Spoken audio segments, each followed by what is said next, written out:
Assalamualaikum warahmatullahi wabarakatuh. Semuanya mana ngapak ya? Cilacap. Iya, iya yang ngapak-ngapak. Pakai bahasa Cilacap aja. Kalau bahasa Indonesia enggak tak jawab. Pokoknya kalau bahasa Indonesia enggak bisa dijawab ya. Ya. Dan pakai bahasa kasarnya enggak boleh bahasa halus. Bahasa kasar kayak kepriben lah, bocah. Kepriben. Serikase weh. Kepriben.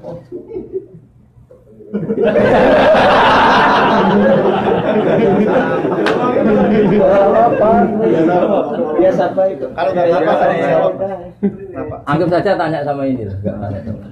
Ya sudah, bisanya. Akun buat. Ya, wis boleh mana? Naik ngaji nang YouTube. Apa entuk pahala? Entuk.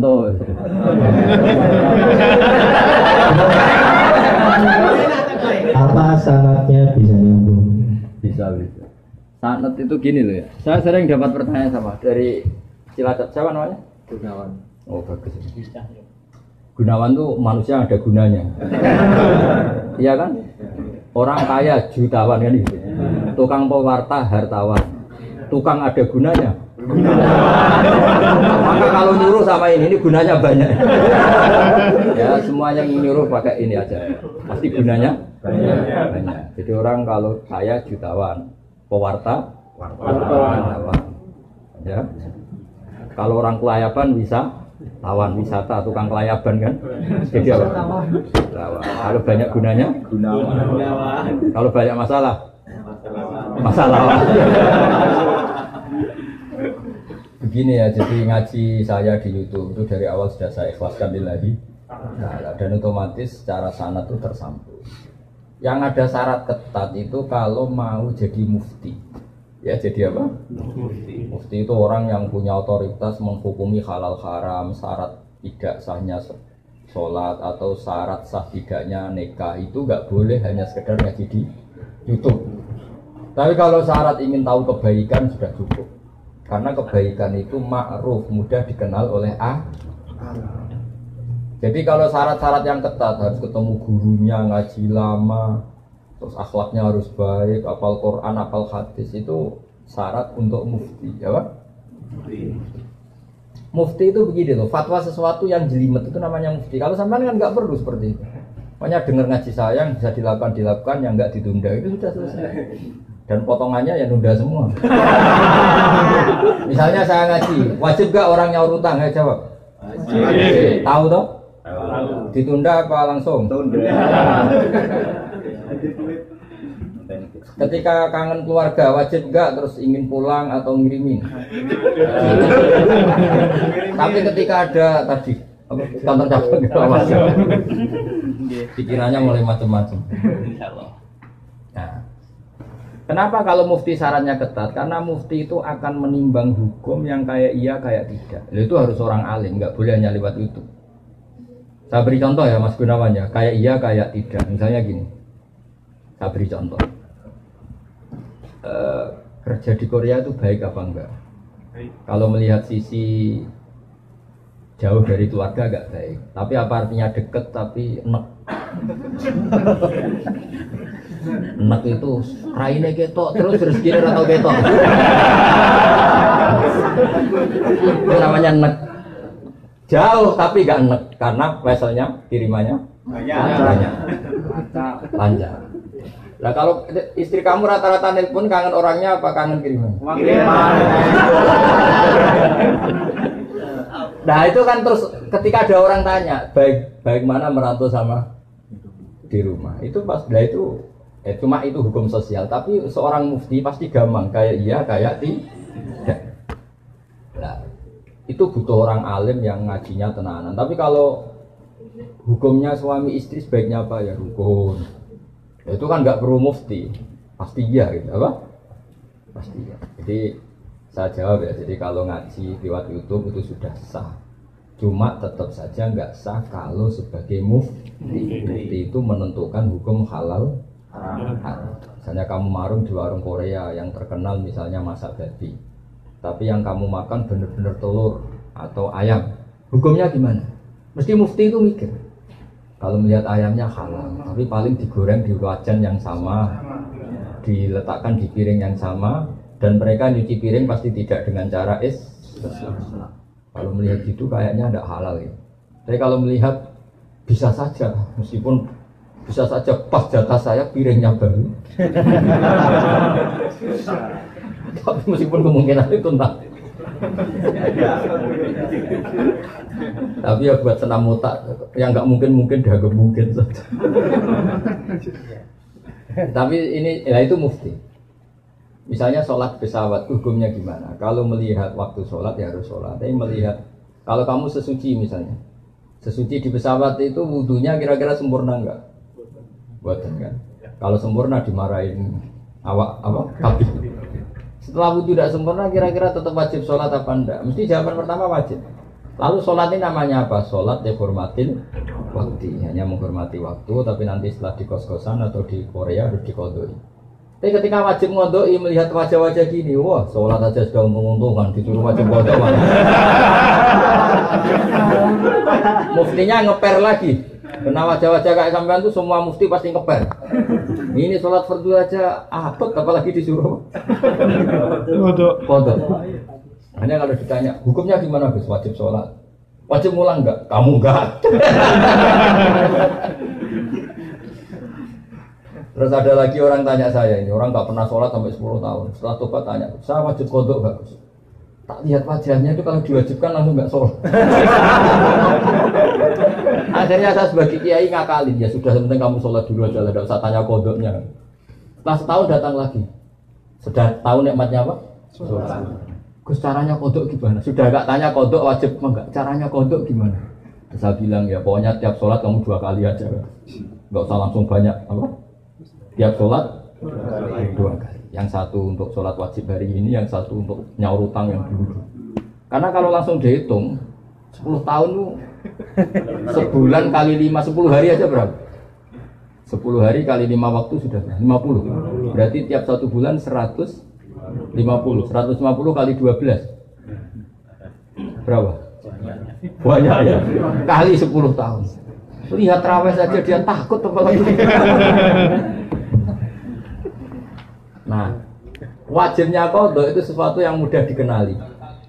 Tapi ngitung loyalitas orang pada agama.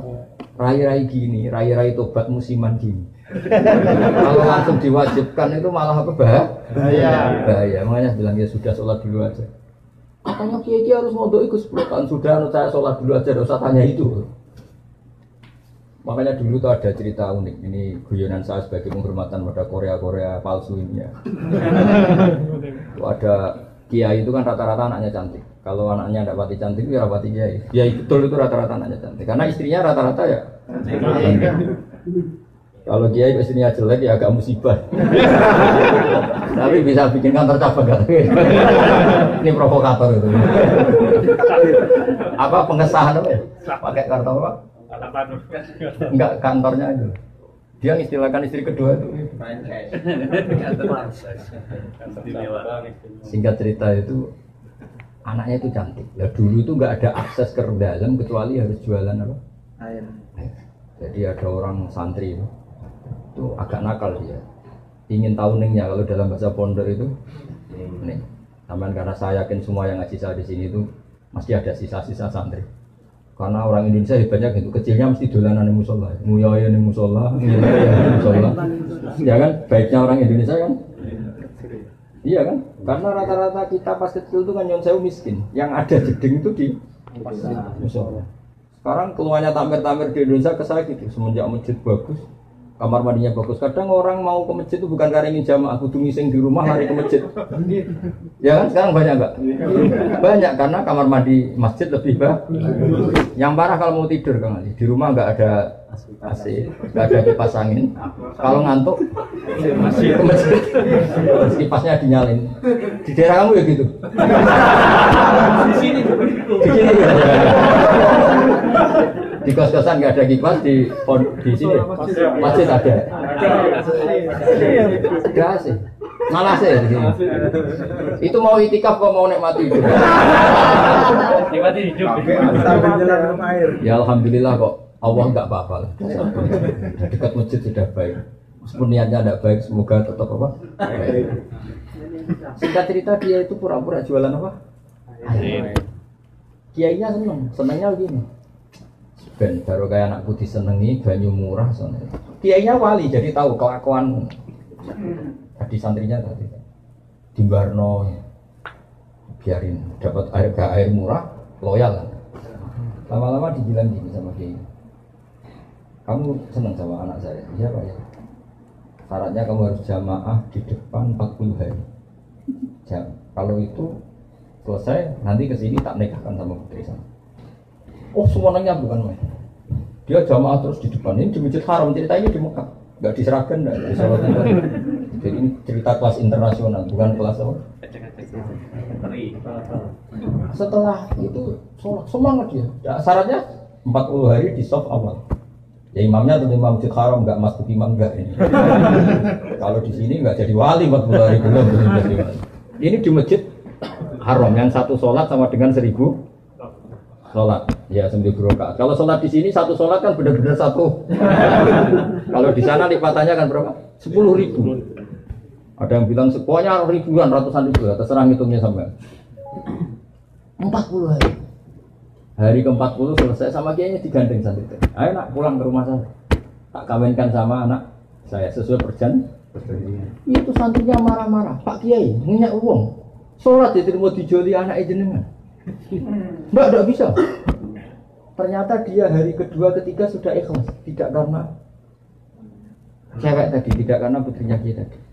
Ayo nak pulang saya nikahkan sama anak saya karena sudah 40.